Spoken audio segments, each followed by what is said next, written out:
Multiple currency आज हम लोग सीखने जा रहे हैं। और मल्टीपल करेंसी क्या होता है, सबसे पहले अगर आप लोग को हम बताना चाहें तो आप लोग को जानकारी इसके लिए सबसे पहले थोड़ा सा इंट्रो के रूप में ले लेना चाहिए। ठीक है, आज क्लास में जैसे कि आप लोग देख पा रहे हैं ना कि सामने पहले ही मैंने यहाँ पर एक टैली का पेज में एक इन्वेंट्री का बिल खोल रखा है। दैट मीन्स कि इन्वेंट्री के क्वेश्चंस का कंपनी यहाँ पे पहले से ओपन किए जा चुके हैं, जिसमें अगर हम लोग बिल में ओपन करते हैं और आप लोग को मालूम होगा कि पेज अप और पेज डाउन का बटन अवेलेबल होता है कीबोर्ड में। तो पेज अप अगर बटन आप प्रेस करते हैं तो पहले से जितना भी एंट्रीज क्रिएटेड होता है वो आप लोग को दिखना स्टार्ट हो जाता है।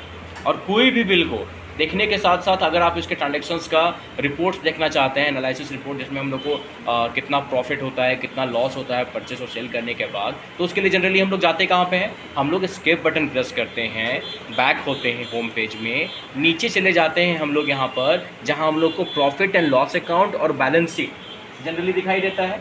तो बैलेंस शीट वगैरह में जब आप लोग एंटर प्रेस करते हैं ना, तो यहाँ पर जो दिखाई देता है वो होता है कि बाय डिफ़ॉल्ट इंडियन करेंसी में हम लोग को रुपीज़ दिखाई देता है। आज हम लोग जो सीखने जा रहे हैं उस टॉपिक का ही नाम है मल्टीपल करेंसी। कहने का मतलब है कि जो भी अमाउंट रुपीस में शो कर रहा हो उसको आप अपने इच्छा अनुसार किसी भी अनदर कंट्री के करेंसी में कन्वर्ट करके देख सकते हैं। अब इसको प्रैक्टिकली कैसे किया जाए वो चीज़ को सीखना होगा। तो जनरली आप लोग को खुद भी ये नोन होगा, थोड़ा सा हम लोग को सेंस लगाएंगे तो हम लोग समझ सकते हैं कि अगर INR जो रुपीज़ का सिंबल हम लोग का यहाँ बना हुआ रहता है, हम लोगों को दूसरे कंट्री का भी सिंबल यहाँ बनाना होगा, दूसरे कंट्री का भी रुपीज़ यहाँ पे मेंशन करना होगा कि भाई हमारे कंट्री में अगर रुपीज़ चलता है तो दूसरे कंट्री में अगर पाउंड चलता है, येन चलता है, डॉलर चलता है, तो वो हमारे कंट्री के रुपीज़ के इक्वल में कितना बैलेंस दिखता है, तो उसको हमको यहाँ मेंशन करना होगा। तो सबसे पहले आप लोगों को करना क्या है, आप लोगों को यहाँ पर कोई भी बिल खोल लेने के बाद, मतलब कि पेज खोल लेने के बाद Ctrl+G प्रेस करना है। और Ctrl+G प्रेस करते ही आप लोगों को दिखाई देगा ऊपर में, यहाँ पर ऊपर से थर्ड लास्ट ऑप्शन है अल्टर मास्टर। ठीक है, अल्टर मास्टर में इंटर प्रेस कीजिएगा तो आप लोग को यहाँ पर दिखाई देगा थर्ड ऑप्शन में करेंसी में इंटर प्रेस कीजिएगा तो बाय डिफ़ॉल्ट रुपीज़ जो हमारे इंडियन रुपीज़ के अकॉर्डिंग बना हुआ रहता है वो शो कर रहा है। बट और भी अगर आपको यहाँ पे बनाने दूसरे कंट्रीज़ का करेंसी को, तो आप ऊपर में करेंसी के साथ में क्रिएट का ऑप्शन देख पा रहे हैं। क्रिएट में इंटर प्रेस कीजिए तो यहाँ पर लेफ्ट में क्रिएट न्यू है, हम लोग को क्रिएट न्यू ही करना है क्योंकि ऑलरेडी जो बना हुआ रहता है उसको अल्टर करने की आवश्यकता होती है। बट हम लोग यहाँ पर नया बनाने जा रहे हैं तो क्रिएट न्यू में इंटर प्रेस करेंगे। ठीक है, जैसे ही क्रिएट न्यू होता है तो वहाँ पे सिंबल पूछ रहा है। तो अगर मान के चलो डॉलर का बनाना है तो आप लोग ध्यान से फोकस कीजिएगा, तो यहाँ पर 1 2 3 जो नंबर्स है ना ऊपर कीबोर्ड में, तो वहाँ पर 4 नंबर में डॉलर का सिंबल होता है। और 4 नंबर में जो डॉलर का सिंबल है वो आपको अगर वहाँ पे लाना है ना, तो आपको कीबोर्ड में दिए हुए शिफ्ट बटन को होल्ड करना है और 4 प्रेस करना है। तो आप देख पा रहे हैं कि सिंबल आ चुका है हम लोग का डॉलर का। इंटर प्रेस करोगे तो फॉर्मल नेम में आपका आता है डॉलर वर्ड में लिखने के लिए, तो हम लोग यहाँ पे डॉलर वर्ड में लिख लेते हैं। इंटर करके या फिर Ctrl+A करके उसको एक्सेप्ट कर देना है। उसके बाद अगर आपको लगता है किसी और कंट्री का हमने यहाँ पे कुछ वर्ड बनाए, तो जैसे मान के चलो अगर आपको पाउंड का ही बनाना है, तो पाउंड का सिंबल जनरली हम लोग देखते हैं कि कीबोर्ड में अवेलेबल नहीं होता है, तो वो चीज़ आपको एक कोड के अकॉर्डिंग यहाँ सिंबल लाना होगा। उसके लिए आपको ऑल्ट के साथ 156 प्रेस करना है। ऑल्ट के साथ 156 प्रेस कीजिएगा, यहाँ पर पाउंड का सिंबल आ गया और फॉर्मल नेम आपको वहाँ पर लिख डालना है। ठीक है, फिर इंटर करिए और Ctrl+A कीजिए। ठीक है, एक्सेप्ट हो गया, आप देख पा रहे हो। फिर स्किप करके आपको बैक आना है, पूरे बैक आना है। यहीं पर जहां आप लोगों को करेंसी दिखाई दिया था उसके नीचे यहाँ पर रेट्स ऑफ एक्सचेंज है। रेट्स ऑफ एक्सचेंज में जब आप जाइएगा तो इंटर प्रेस कीजिएगा।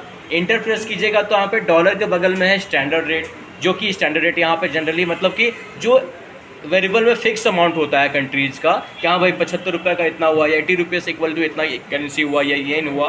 तो यहाँ पर मैंने आप लोगों को यूट्यूब में या फिर आप गूगल कर सकते हो, या आपके पास अगर नोट्स अवेलेबल हो तो उसमें लिखा हुआ रहता है कि स्टैंडर्ड रेट कितना है। जहाँ के मेरे पास नोट्स अवेलेबल है तो वहाँ पर लिखा हुआ है स्टैंडर्ड रेट डॉलर का है आपका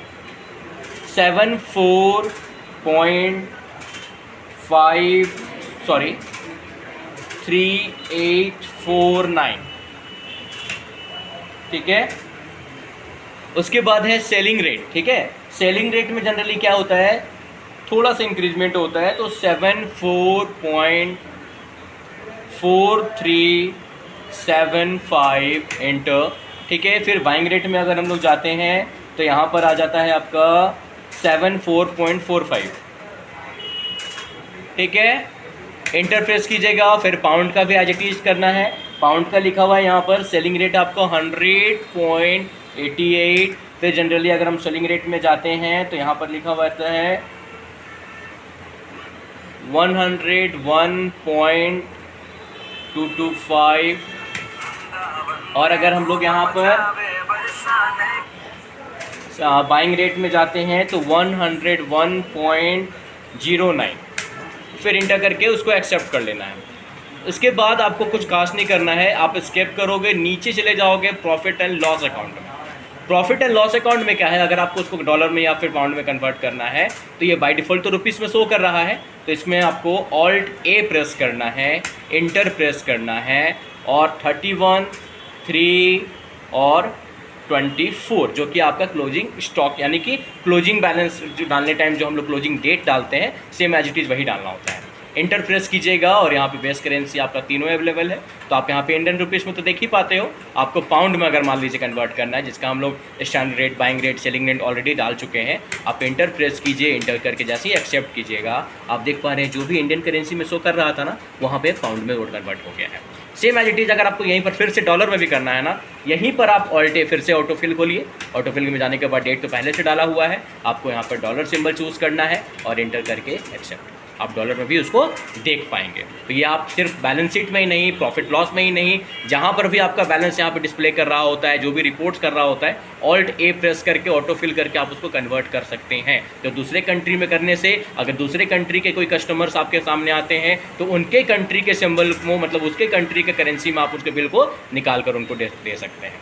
थैंक यू।